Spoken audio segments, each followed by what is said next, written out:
வணக்கம் நண்பர்களே. அந்த சகோதர நிழல் யுத்தம் இப்போது தீவிரமாக கண்காணிக்கப்படுவதாக கட்சி வட்டாரங்கள் தெரிவிக்கிறது. எந்த கட்சியில் என்று உங்களுக்கு எல்லாருக்கும் தெரிஞ்சிருக்கும்.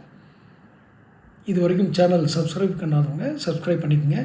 நோட்டிஃபிகேஷன் பெல் பதிவு பண்ணுங்கள். அப்போ தான் என்னோடய அப்டேட்ஸ் வந்து சேரும். பொதுக்குழுவை கூட்டச் சொல்லி தன்னுடைய ஆதரவாளர்கள் வாயிலாக அந்த சகோதரர் தன் கட்சிக்கு செய்தி அனுப்பியிருக்கிறார். பொதுக்குழுவை கூட்டுங்கள், இப்போது இருக்கும் தலைவர் மீது நம்பிக்கையில்லா தீர்மானம் கொண்டு வாருங்கள். ஏன் என்று கேட்பார்கள். நம்பிக்கையில்லா தீர்மானம் கொண்டு வருவதற்கு ஒரு காரணங்கள் வேண்டும். இன்னென்ன காரணங்களினால் அப்படின்னு வேணும். அதற்கு இந்தந்த காரணங்களை கூறுங்கள். இந்தந்த காரணங்களின் அடிப்படையில் இவர் மீது எங்களுக்கு நம்பிக்கை இல்லை என்று கூறுங்கள் அந்த கட்சி தலைமையின் மீது. அப்போது தலைவருக்கான ஒரு தேர்தல், தலைமையை மாற்ற வேண்டுமா, யார் தலைவராக வர வேண்டும் என்று பொதுக்குழு கூடி முடிவு எடுக்கட்டும். அந்த பொதுக்குழுவில் நான் வந்து பேசுகிறேன். யார் சொல்கிறாரு? அந்த சகோதரர். கயவர்களும் கையாளாதவர்களும் எந்த தகுதியற்றவர்களும் இந்த கட்சியின் தலைமையை கைப்பற்ற நான் விட்டு விடுவேனா? அத்தனை எளிதாக போய்விட்டதா இந்த கட்சி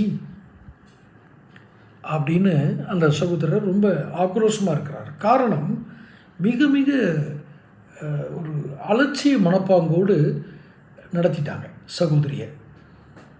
யாரையும் மதிக்கிறது இல்லை. கம்ப்ளீட்டாக வந்து ஒரு முக்கிய உறவினர் கையில் போய் சிக்கிடுச்சு கட்சி கட்டுப்பாடு, ஆட்சி எல்லாமே போய் அங்கே சிக்கிடுச்சு. அப்போ அவர் வச்சு தான் சட்டம் நடக்கிறத எப்படி ஒரு சகோதரரால் ஏற்றுக்க முடியும்? இதை எப்படி இவர் அனுமதிக்கிறாரு? அப்போ அப்படிங்கிற கோபம் கொந்தளிச்சு தான் இப்போ என்ன சொல்கிறாரு? பொதுக்குழுவை கூட்டி தலைவர் மீது நம்பிக்கையில்லா தீர்மானம் கொண்டு வரும் நிலை ஏற்பட்டாலும் அப்படி ஏற்பட்டால் தலைமை பதவியை கேள்விக்குறியாக்குவோம், சில சமரசங்களை செய்யாவிட்டால். என்ன சமரசம்? தொடர்ந்து சொல்லுவாங்க, என்னென்ன சமரசங்களுக்கு வாங்க. ஏன்னா இதே நிலைமையில் போச்சுன்னா தேர்தலில் தோற்று போயிடுவாங்க. அது எதுவுமே தெரியாமல், எதுவுமே கண்டுக்காமல் எப்படியோ ஒருத்தர் உட்காந்துருக்காருன்னா இது மாதிரி அதிர்ச்சி வைத்தியம் கொடுக்க வேண்டியிருக்கு. பொதுக்குழுவை கூட்டுங்க, தலைமை மேலே நம்பிக்கையில்லா தீர்மானத்தை கொண்டு வாங்க அப்படின்னு. தொடர்ந்து அலட்சியம், மிக மிக கடுமையான அலட்சியம்.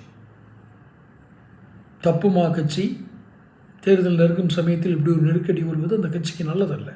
தொடர்ந்து பேசுவோம். சேனல் சப்ஸ்கிரைப் பண்ணிக்கோங்க. அப்போ தான் என்னுடைய அப்டேட்ஸ் உங்களுக்கு வந்து சேரும்.